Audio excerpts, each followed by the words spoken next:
Good morning and welcome. Thanks for joining today. What we'll do is continue with the documentary we started last week. Native Nations Standing Together for Civil Rights. We'll pick up where we left off.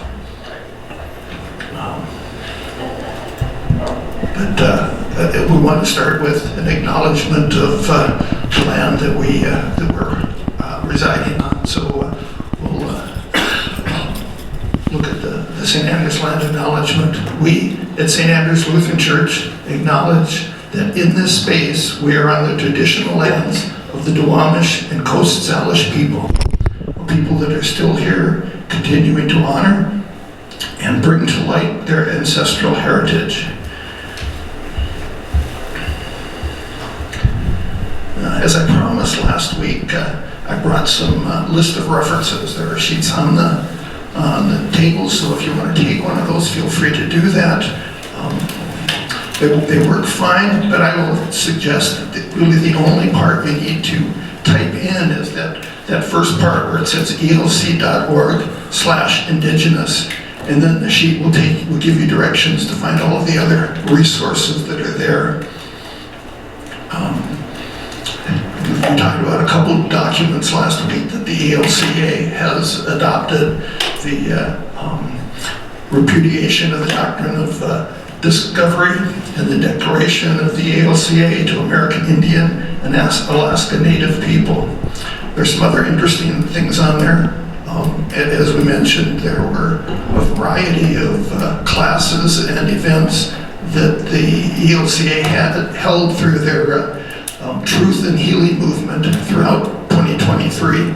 A number of those are recorded, and links on the sheet gives you links to all of those recordings if you want to look at them. There is a number of announcements basically from Bishop Eaton about the Truth and Healing movement. There's a couple of sessions that were related to boarding schools, the native boarding schools, discussions with people, one that survived that and one that was with descendants of that, so that can be interesting. So that's good. If, however, you want a digital copy, Susan has posted a digital copy of this document on the website. So if you go to the recording from last week, on that page, you can download that digital copy, and then all the links are built right into that, so you don't have to type anything. Okay, so with that, let's go ahead and resume where we left off on the video.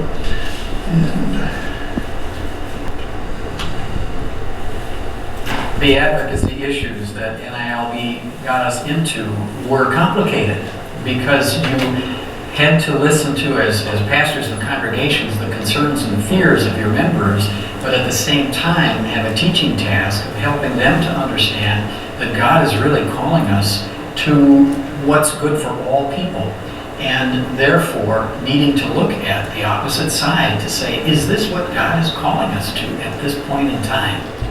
After the takeover of Wounded Knee, the leadership of AIM was so caught up in legal issues and court cases that they no longer could participate on the National Lutheran Board. The National Lutheran Board continued to organize all over the country and on national issues, working with the other coalitions in Washington, D.C. and related to the tribal and urban communities.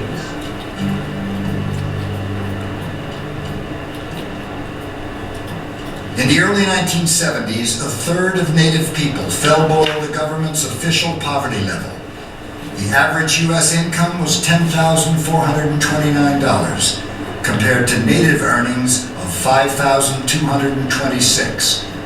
Along with the basic needs of the family, health care was one of the biggest issues. I'm from Pine Ridge, and as a resident of Pine Ridge, I saw some of the devastating effects of the diseases and problems and the conditions. Polio was a prime problem when I was growing up, 1950s.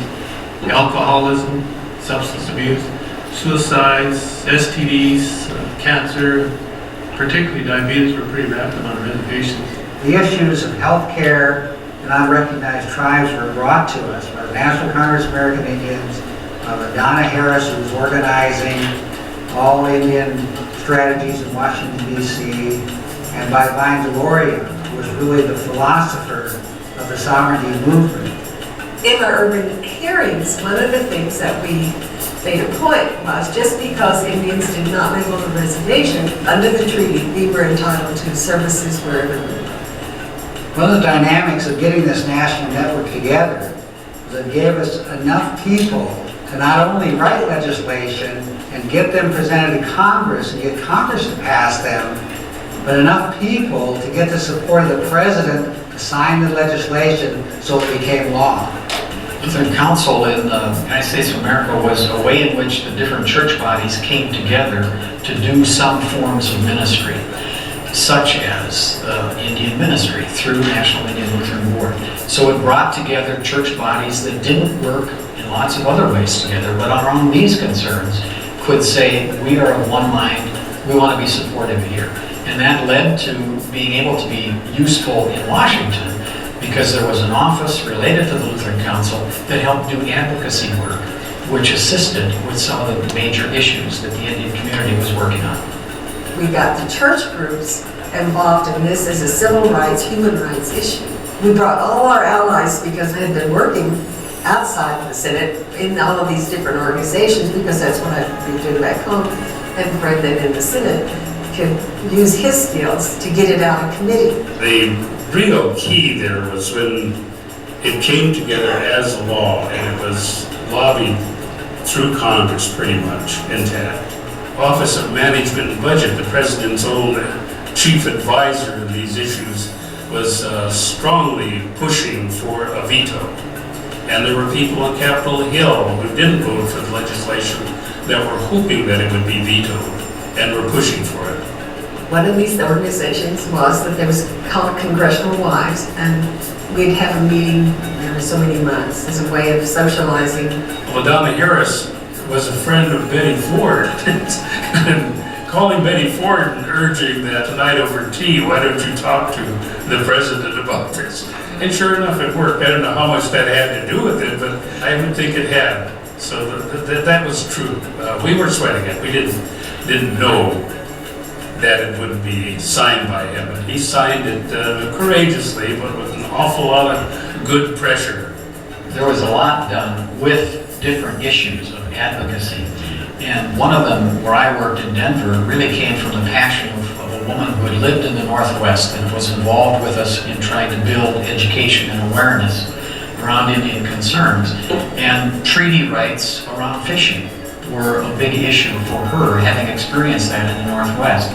So she was trying to help all of us to understand the way the treaties functioned and the way that gave an advantage to the Indian community in salmon fishing. And of course, we learned, as we heard this, that this was not terribly popular with even Lutherans who were involved in the fishing industry. And that as advocacy was being done in this area, there were divisive conversations. The community was divided about, should the Lutheran Church be having anything to do with this? Why should these treaties still be supported? Isn't this a new day? Shouldn't we be able to move on? Well, the issue may be a little bit different, but it still is a time for us to be looking at how those treaties need to be continued to be supported. After the passage of the Indian Healthcare Improvement Act in 1976, one of the major problems was that we had to be federally recognized in order to receive the service. And most Indian people in the United States were not federally recognized. So that's where we had to go next, to work with the unrecognized tribes. Due to lack of resources and difficult conditions on the reservations, most tribes did not have the capacity to fulfill the government's arduous procedures to regain recognition. It was through the support of the National Native Network, of which NILB was a part, that many tribes successfully reclaimed their federal recognition, and others advanced their claims to be recognized for the first time. I remember being at a meeting in Tempe, Arizona, and this Yaqui Indian man came to our meeting by the name of Anselmo Valencia. And he came and asked us to support the Yaqui people, who were actually people from both Mexico and the United States, get federal recognition. And so the National Indian Lutheran Board took that on as our first effort to work with a non-recognized tribe. And we provided money and we helped write the legal analysis that the Yaquis needed to petition for federal recognition. We have our own language, we have our own religion, our own culture. And even though there was an artificial boundary between the U.S. and Mexico, it did not take away our Indianness, our Indian identity.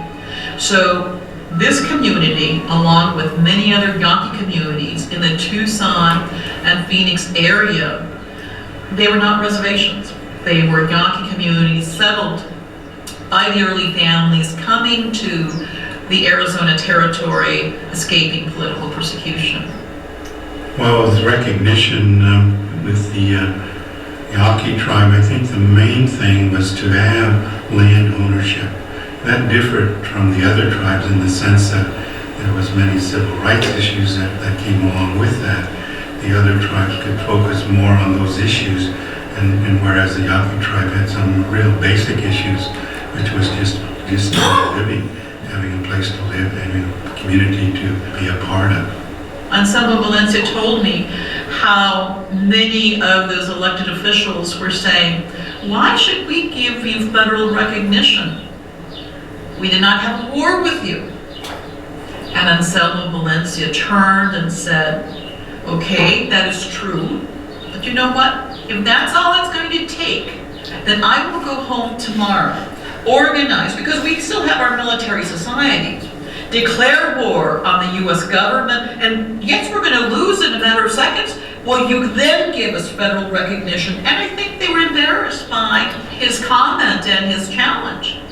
So the National Tribal Chairmen's Association was formed, and they're the ones also that fought against the recognition of small tribes. That if we allow more small tribes to get recognized, that cuts the pie into thinner slices, you know, the big federal budget pie, and we all get fewer dollars. Kind of separated us when we really needed all the unity we could get. A piece of this history is a weird piece that I really mentally cannot understand, are the Lumbee people from North Carolina. They have been so abused through the years, through their efforts of trying to get federal recognition. The largest unrecognized tribe that the National Lutheran Board worked with was the Lumbee tribe of North Carolina. The Lumbees had been struggling for over 100 years to get full federal recognition. So we got all these great people together thinking, these great organizations thinking, boy, this will be smooth, and we get the National Congress to back us up and then change the regulations in Washington, we'll do this. We just ran into a blank wall. Those of us who have been working with these groups were amazed at the resistance. I saw personally as a great political move of bringing more Indians to have more numbers. For some reason, the National Congress turned it down. Early on, the Lumbee came to join the National Congress of American Indians and came to the convention and were declined by the Credentials Committee because you have to be a tribe with a governing body. And they could never convince NCAI that they were a tribe. They came as a development corporation. We provided them with dollars to do additional legal work, to help rewrite the petitions, to help advocate the National Congress of American Indians and other national bodies to get behind and support the Lumbee issue. The challenging part of the Lumbee issue was because there are so many of them. Their numbers would challenge the federal Indian budget. And so money became the issue. You know, if the Lumbees got recognized, there were not more federal dollars allocated, then they would take away much of the money for many of the other tribes. So the fear of that resulted in other tribes not supporting the Lumbees. So many more tribes have been recognized, And it hasn't caused the budget crash that a lot of the more fearful tribal leaders were projecting. March 28, 1979. Tragedy strikes the east coast of the United States with the nuclear meltdown of 3 Mile Island, receiving international attention. However, months later on the Navajo Reservation, the largest accidental release of radioactive material in U.S. history occurred at Church Rock. A uranium tailing dam burst, sending 1,100 tons of radioactive mill waste and 90 million gallons of contaminated liquid pouring into the Rio Puerco River. I also remember right about that time, 3 Mile Island, and how that was in the news, on television all the time. The same thing happened on the Navajo Reservation among the Indian people, among the Navajo people. And you didn't hear about it anywhere. The release of millions of gallons of waste material from the uranium mill into the Rio Puerco River has created a long-standing concern from the communities in Pinedale chapter through Church Rock chapter, all the way down the watershed into the state of Arizona, because the Rio Puerco does flow quite a bit and it eventually contributes to the Little Colorado River, which then contributes to the Colorado River. There wasn't the general public response that you would expect, nor did the governmental, or the response of the various governments, state and federal, seemed to be a real alert and concern to the issue.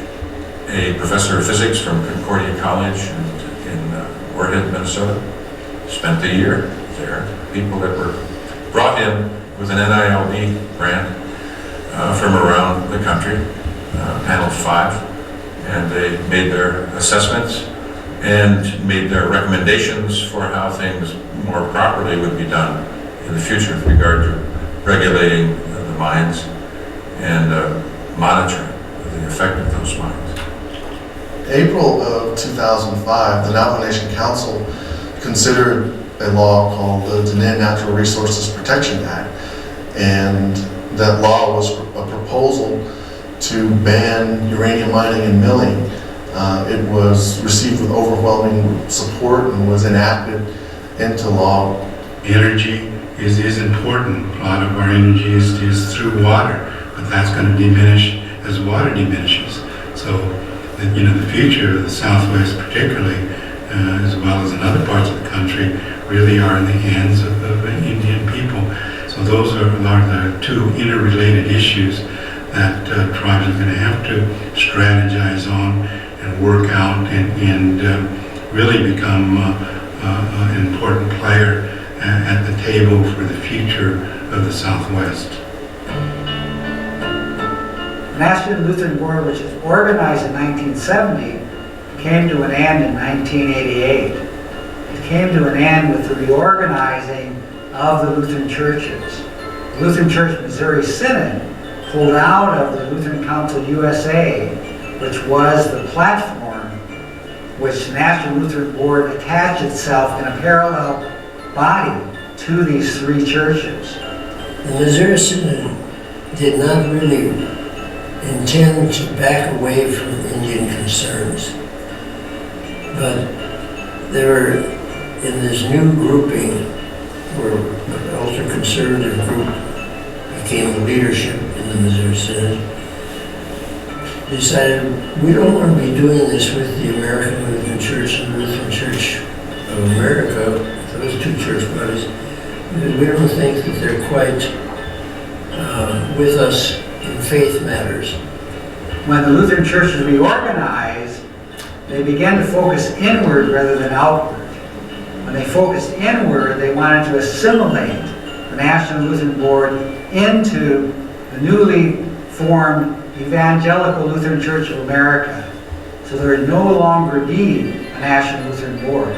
We lost our grant process, which was very harmful to the communities that depended on the partnership of the Lutheran churches. We didn't have the authority to provide those grants again.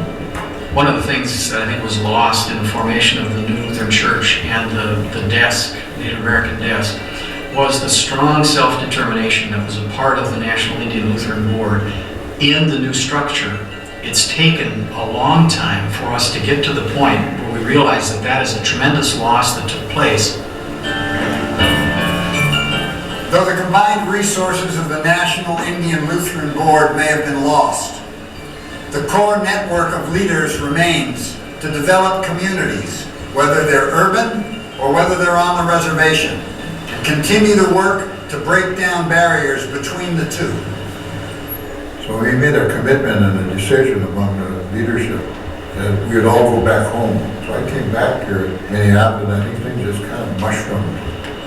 And I ran into a man by the name of Dr. Leon Sullivan. He's one of Martin Luther King, #1 lieutenant, one of the prime organizers in the South. And he told the people there in that room, all the black leadership, by the end of this year, he said, we're going to have an Indian arm of OICs of America, and this young man here is going to run it.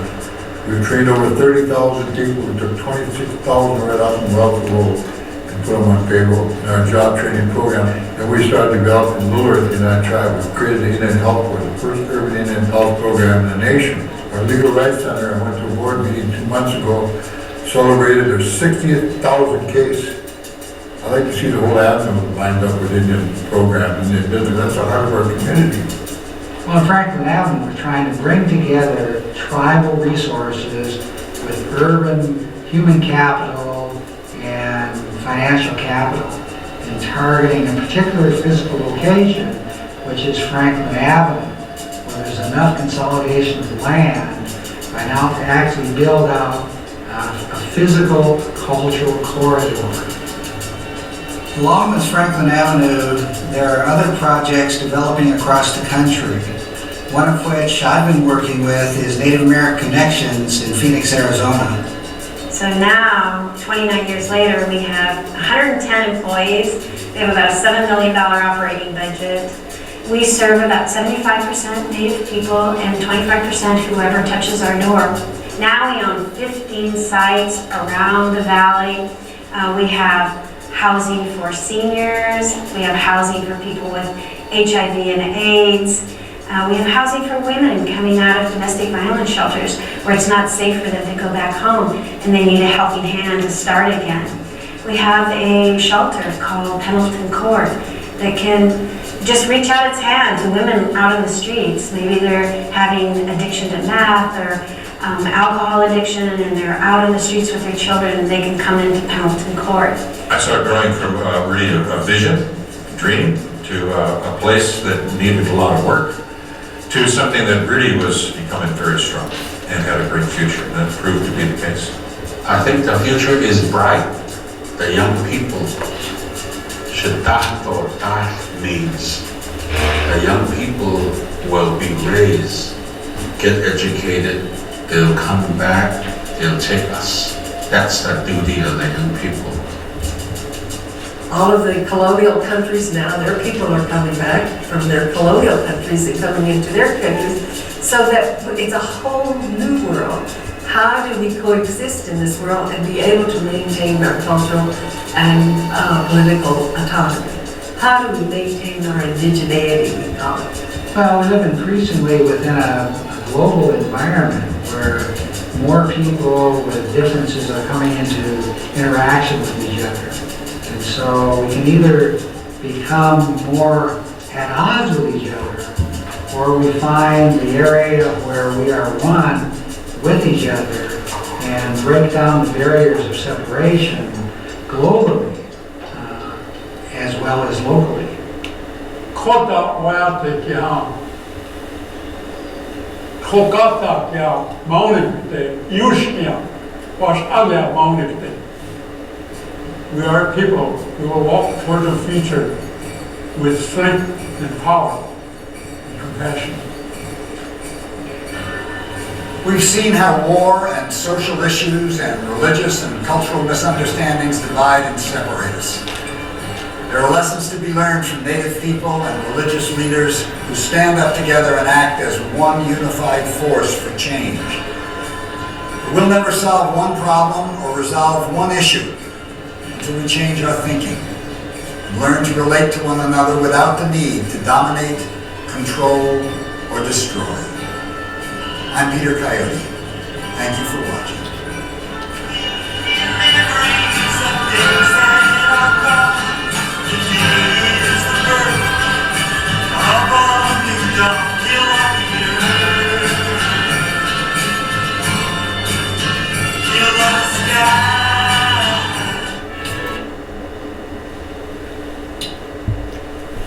So, what do you think? Any responses?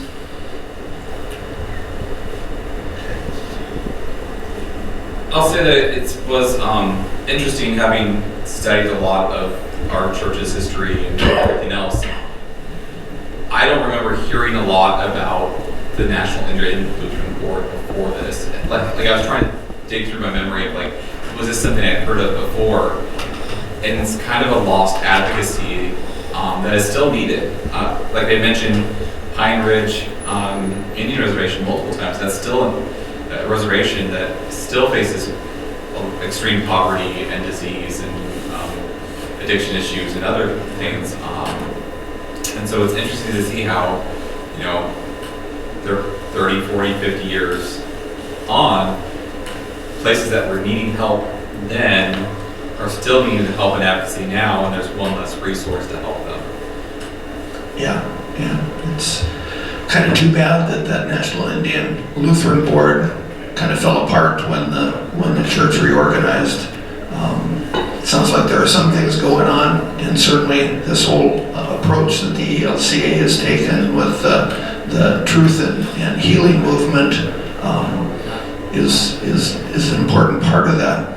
If you look at the references, I mentioned in there that it's not just the ELCA that's part of this truth and healing movement, but there's the Evangelical Lutheran Church in Canada is part of that, the Anglican Church in Canada, and the Episcopal Church. So all four of those are working together. And if you look at the resources, there is a page, actually there's kind of two lists. One list is resources from the ELCA, and there's a list of resources from other organizations, which include the other church bodies and so forth. So there's some interesting things that the different churches are doing. We left off and then started up again with this pastor talking about the situation. Just read the full thing. You can see on there that he was commenting on the struggles that the advocates, the organizers, and the activists were posing to things that the church leaders needed to deal with. And as he said, you had to listen to the concerns and the fears of your members, but at the same time have a teaching task to help them understand that God is really, what God is really calling us to do what's good for all people, and therefore needing to look at the opposite side to say, is this what God is calling us to at this point in time? So I think with the activism at that time, some members of churches were a little reluctant to support that because it seemed extreme to them. There was a lot of activism going on in the 60s and 70s and even early 80s. What do you think?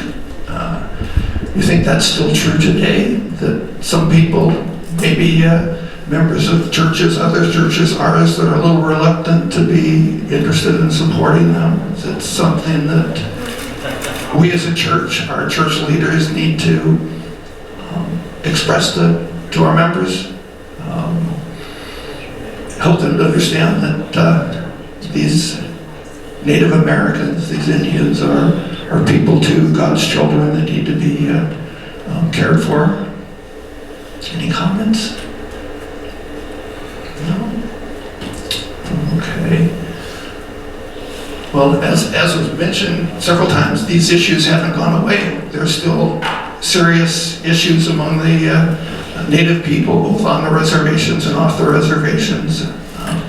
Yeah, you had that. I was just going to comment that on the point about how easy or difficult it is to support controversial stances as a congregation.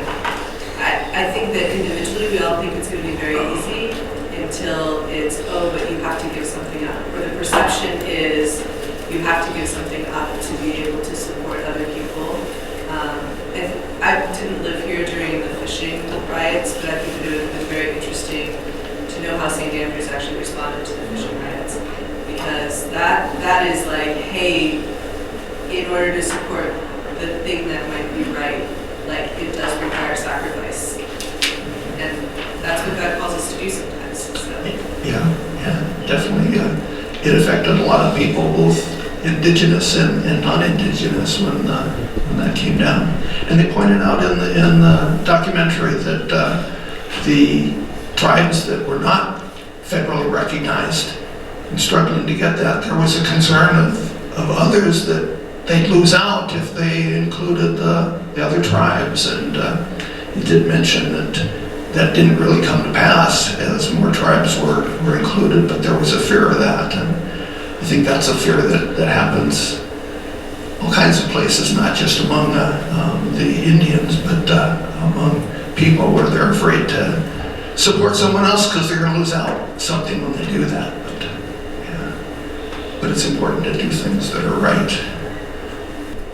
One of the questions that certainly have come up, we've historically referred to the native people in this country as Indians or American Indians. There was a time when that seemed to be not the right terminology. Maybe Native Americans was a better term.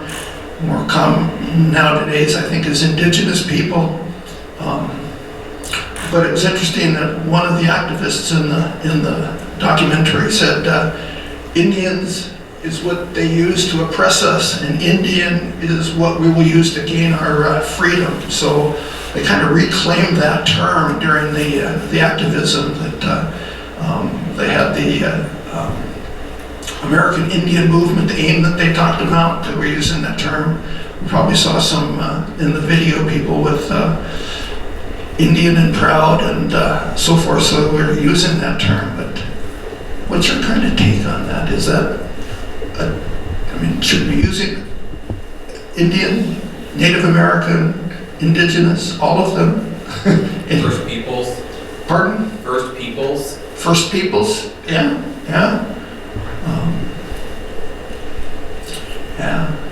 It's kind of interesting. I was watching one of the videos, one of the classes that I didn't attend originally, about land acknowledgement, and the individual hosting it. It was a Zoom meeting, but the individual hosting it, I think I mentioned last time, Vance Black Fox, he seemed to use the terms interchangeably.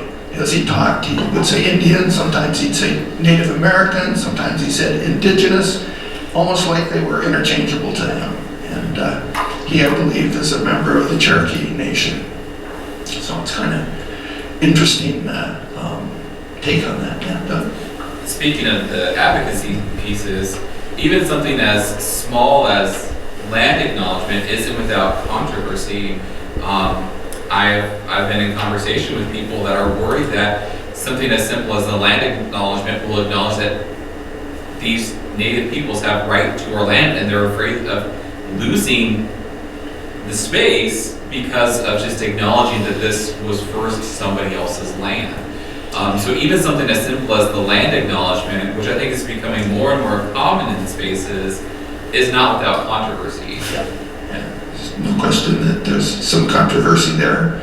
And I believe the ELCA has committed to using land acknowledgements throughout the various church functions to bring awareness to the fact that the lands we're on were previously owned by somebody else and didn't necessarily give them up willingly, to say the least. Okay. Yeah. And so the Lutheran Church is back out. Does our church do anything to work with indigenous people, indigenous Americans? Does St. Andrews in particular? Well, that leads us right into what I was going to talk about, and we have done a number of things. Yeah, I just want to make sure that they knew. Yeah, we've done, I believe the youth group has gone to an indigenous community. I think 2 different ones, one in Idaho and then the Lumi Nation up in northern Washington as mission trips to help support. And 2 things. One is become aware of what's going on there, what the situation is like, how those people live, and 2, to provide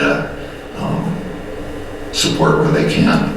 We've also had a mission trip, it was an adult mission trip to the Navajo people down in Rock Point, Arizona.